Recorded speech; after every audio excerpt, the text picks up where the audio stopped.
नमस्कार दोस्तों, are jobs ज्ञान यूट्यूब चैनल में आपका स्वागत है। दोस्तों, आज हम बात करेंगे केंद्रीय प्रदूषण नियंत्रण बोर्ड से आई हुई लेटेस्ट नोटिफिकेशन के बारे में, जो कि विभिन्न पद पर आई हुई है और ये फॉर्म ऑनलाइन मोड में अप्लाई करना है। ऑनलाइन मोड में अप्लाई करने की फॉर्म तिथि 6 मार्च 2023 है, यानी फॉर्म आपके स्टार्ट हो चुके हैं 6 मार्च 2023 से, और लास्ट डेट इसका है अंतिम तिथि 31 मार्च 2023 तक आप फॉर्म अप्लाई कर सकते हैं। पद का विवरण, मैट्रिक स्तर, वेतन और किस पोस्ट के लिए कितनी सीट हैं, आयु सीमा देखेंगे तो वैज्ञानिक ख के लिए टोटल 62 पोस्ट है जो लेवल 10 के अंतर्गत जॉब है, और ऊपरी उम्र सीमा 35 ईयर्स है। सहायक विधि अधिकारी के लिए टोटल 6 पोस्ट है, ऊपरी आयु सीमा 30 वर्ष है। सहायक लेखा अधिकारी के लिए टोटल 1 पोस्ट निर्धारित है, 30 वर्ष ऊपरी आयु सीमा है। ज्येष्ठ वैज्ञानिक सहायक के लिए टोटल 16 पोस्ट है, 30 वर्ष आयु सीमा निर्धारित है।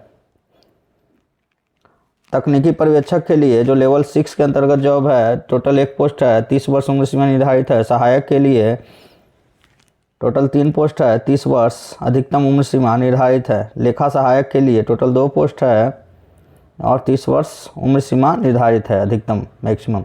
कनिष्ठ तकनीशियन के लिए टोटल 3 पोस्ट 18 से 27 वर्ष के बीच में, तो आप इस फॉर्म को अप्लाई कर सकते हैं। ज्येष्ठ प्रयोगशाला सहायक के लिए 15 पोस्ट है, 18 से 27 वर्ष इसका भी है, इसके बीच में आपका एज होना चाहिए। प्रवर श्रेणी लिपिक के लिए टोटल 16 पोस्ट है, 18 से 27 के बीच में, तो आप फॉर्म को अप्लाई कर सकते हैं।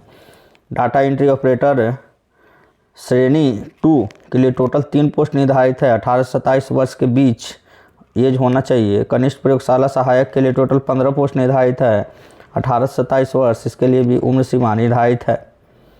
अवर श्रेणी लिपिक के लिए 5 पोस्ट, 18 से 27 वर्ष एज होना चाहिए। से क्षेत्रीय परिचर के लिए जो लेवल 1 यानी 18,000 से 56,900 ग्रेड पे है, पे स्केल है, जो लेवल 1 के अंतर्गत जॉब है, जिसके लिए 8 पोस्ट निर्धारित है विभिन्न कैटेगरी मिला के। इसके लिए एज सीमा निर्धारित 18 से 27 वर्ष के बीच होना चाहिए। मल्टीटास्किंग स्टाफ जो लेवल 1 के अंतर्गत जॉब आता है, टोटल 7 पोस्ट निर्धारित है, 18 से 27 वर्ष के बीच में एज होना चाहिए।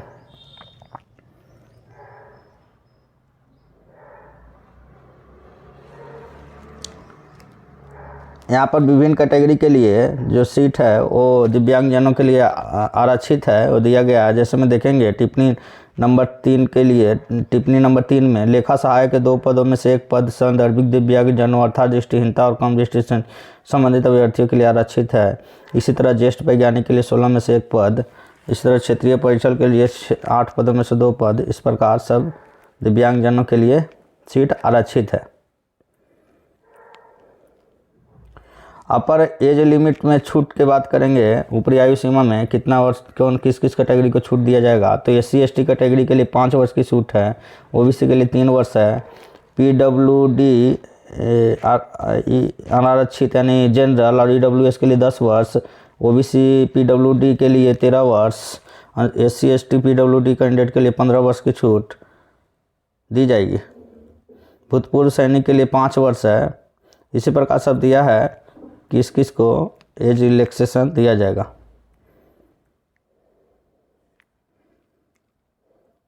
अगर आप विभागीय कर्मचारी हैं तो समूह ग के पद के लिए, तो विभागीय अभ्यर्थी को UR और EWS हैं तो 40 वर्ष तक, विभागीय अभ्यर्थी SC/ST हैं तो 45 वर्ष तक, विभागीय अभ्यर्थी अन्य पिछड़ा वर्ग यानी OBC के लिए हैं तो 43 वर्ष तक आपको एज में छूट दी जाएगी।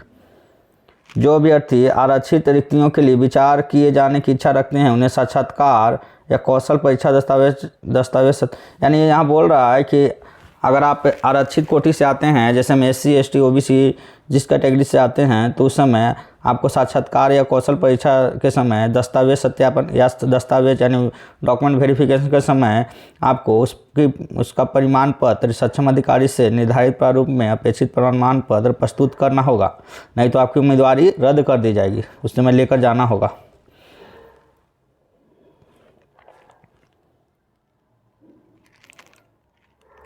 यहाँ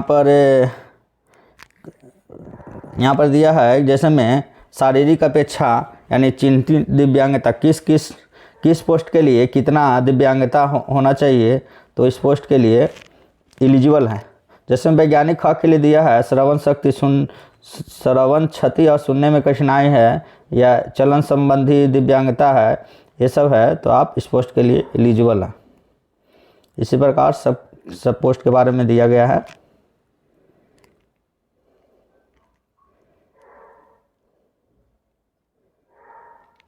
शैक्षणिक अर्हता या अनुभव की बात करेंगे तो किस पोस्ट के लिए क्या क्वालिफिकेशन जरूरी है।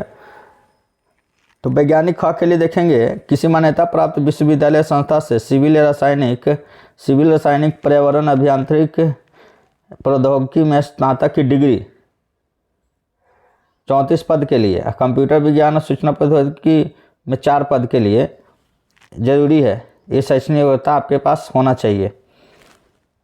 या किसी मान्यता प्राप्त विश्वविद्यालय संस्थान से रसायन सभी शाखाएं पर्यावरण विज्ञान स्नातकोत्तर की उपाधि के 24 पद, नेट उत्तीर्ण या पीएचडी हैं उनको वरीयता दी जाएगी। इसी प्रकार सब में दिया गया है किसके लिए क्या क्वालिफिकेशन चाहिए। जैसे में लेखक सहायक के लिए है अनिवार्य किसी मान्यता प्राप्त विश्वविद्यालय संस्थान से वाणिज्य में स्नातक की डिग्री होना चाहिए या किसी प्रतिष्ठित संगठन या संस्था में लेखा परीक्षक कैश हैंडलिंग संबंधित कार्य 3 वर्ष का अनुभव होना चाहिए। कनिष्ठ तकनीशियन के लिए दिया है इलेक्ट्रॉनिक्स में डिप्लोमा होना चाहिए और किसी प्रतिष्ठित संस्था या संगठन से मशीनों की सर्विसिंग में 1 वर्ष का अनुभव होना चाहिए। इसी प्रकार सभी का योग्यता दिया है। प्रवर श्रेणी लिपि के लिए ग्रेजुएशन होना चाहिए और कंप्यूटर पर 35 शब्द अंग्रेजी में, हिंदी में 30 शब्द प्रति मिनट की टंकन गति होना चाहिए। अनुमत समय 10 मिनट है। ये क्वालिफाई होना चाहिए। आपको एग्जामिनेशन कंप्यूटर पर लिया जाएगा। अंग्रेजी में 35 शब्द और हिंदी में 30 शब्द प्रति मिनट की टंकन गति होना चाहिए। समय 10 मिनट मिलेगा। डाटा एंट्री ऑपरेटर के लिए देखेंगे तो मान्यता प्राप्त बोर्ड या संस्थान से 12 पास होना चाहिए। कंप्यूटर पर गति के मध्यम डेटा प्रविष्ट करने की गति 8 प्रति घंटे 8000 डिप्रेशन की अवधि की गति परीक्षण की जाएगी। गति परीक्षण माने आना चाहिए, वहाँ एग्जाम में ऐसा लिया जाएगा तो आपको क्वालिफाई होना है। जूनियर प्रयोगशाला सहायक के लिए ग्रेजुएशन किसी मान्यता प्राप्त विज्ञान से 12वीं, साइंस से 12 और साइंस से 12 होना चाहिए। मान्यता प्राप्त विश्वविद्यालय से स्नातक में विज्ञान की डिग्री है, इसमें वांछनीय लिखा है। इसी प्रकार फील्ड अटेंडेंट के लिए दिया है। फील्ड अटेंडेंट के लिए क्या क्वालिफिकेशन आना चाहिए तो 10वीं का 10th पास है। फिर इसके बाद किसी मान्यता प्राप्त 10th पास होना चाहिए। फील्ड अटेंडेंट के लिए 10 पास अनिवार्य है, 10th पास होना चाहिए।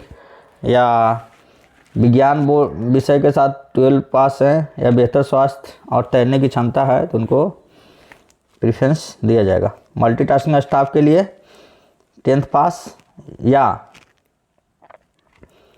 10th पास होना चाहिए या electrician, plumber, fire and safety, pump operator, व्यवसाय में ITI प्रमाण पत्र होना चाहिए।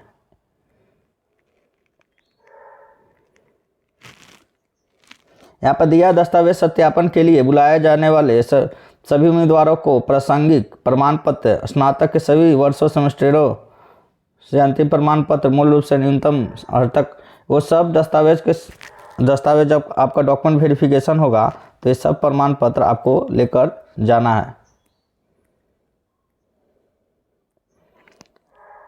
शुल्क की बात करेंगे एग्जामिनेशन फीस की तो इन पदों के लिए केवल भारतीय राष्ट्रीय वाले आवेदन कर जो इंडियन सिटीजन हैं, जो भारत के निवासी हैं, इस फॉर्म को अप्लाई कर सकते हैं। शुल्क देखेंगे तो 2 घंटे की परीक्षा का टोटल 750 रुपये शुल्क है, प्लस 250 रुपया परीक्षण सत्र के लिए शुल्क है, यानी टोटल 1000 एग्जामिनेशन फीस है। 1 घंटे की परीक्षा के लिए 350 रुपया शुल्क है, प्लस 150 रुपया परीक्षण सत्र के लिए 500 रुपया एग्जामिनेशन फीस है। यहाँ पे छूट दिया गया है। अनुसूचित जाति, अनुसूचित जनजाति, PWD, भूतपूर्व सैनिक 1 घंटे की परीक्षा होगा। भूतपूर्व सैनिक 1 घंटे की परीक्षा और महिलाओं को परीक्षा का शुल्क भुगतान करने से छूट दी गई है। अनुसूचित जाति, अनुसूचित जनजाति, पीडब्ल्यूडी, भूतपूर्व सैनिक, 1 घंटे की परीक्षा महिलाओं को परीक्षा शुल्क का भुगतान करने से छूट दी गई है। हालांकि सभी उम्मीदवारों को पंजीकरण के समय 2 घंटे की परीक्षा के लिए 250 और 1 घंटे की परीक्षा के लिए 150 परीक्षा शुल्क का देना होगा। इन कैटेगरी के लिए छूट दिया गया है, लेकिन 2 घंटे का परीक्षा होगा तो रजिस्ट्रेशन फीस आपको 250 रुपया 1 घंटे के लिए और 250 रुपया 2 घंटे के लिए और 1 घंटे के लिए 150 रुपये का शुल्क भुगतान करना होगा। बोर्ड चयनित उम्मीदवारों को भारत में कहीं भी नियुक्त करने का अधिकार सुरक्षित रखता है। आपको इंडिया में कहीं भी पोस्टिंग किया जा सकता है।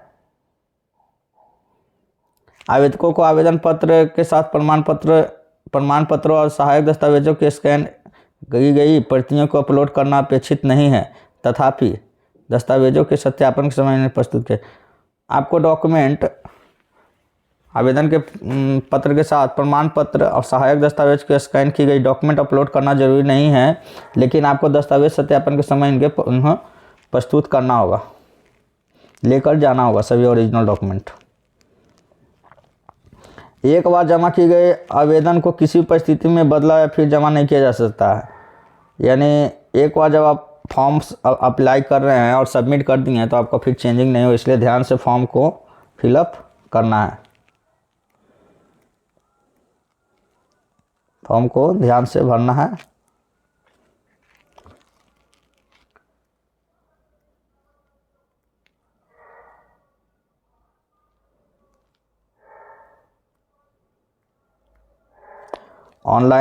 ऑनलाइन आवेदन करने से संबंधित जितना भी जानकारी है www.cpcb.nic.in पर आप आधिकारिक वेबसाइट है, इस पर विजिट करके जानकारी ले सकते हैं, या इसके लिंक पर आप जाके ऑनलाइन आवेदन कर सकते हैं।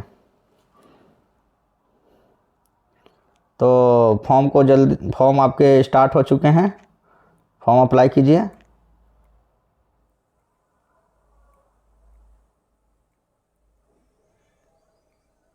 धन्यवाद दोस्तों।